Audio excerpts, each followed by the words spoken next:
છોટાઉદેપુરની જવાહર નવોદય વિદ્યાલયમાં 18 બાળકોને ખોરાકી ઝેરની અસર, બાળકોને ઝાડા ઉલટી થતા મેડિકલની ટીમ સ્થળ પર પહોંચી ખોરાકના સેમ્પલની આરોગ્ય વિભાગે તપાસ હાથ ધરી।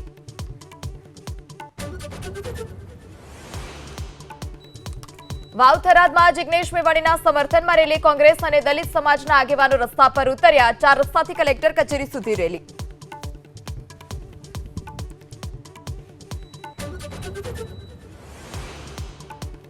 ભાવનગરના પાલીતાણામાં સગીરા સાથે ગેંગરેપનો આરોપ, 3 દિવસથી સગીરા હતી ગુમ, 4 શખ્સોએ દુષ્કર્મ આચર્યું હોવાનો આરોપ।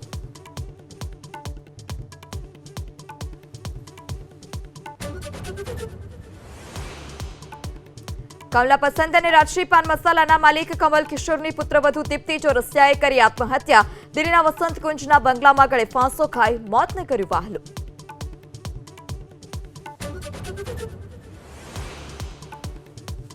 આજે દેશભરમાં બંધારણ દિવસની ઉજવણી, સેન્ટ્રલ હોલમાં સંસદના બંને ગૃહને રાષ્ટ્રપતિનું સંબોધન, કહ્યું ત્રીજી સૌથી મોટી અર્થવ્યવસ્થા બનવા તરફ ભારત અગ્રેસર।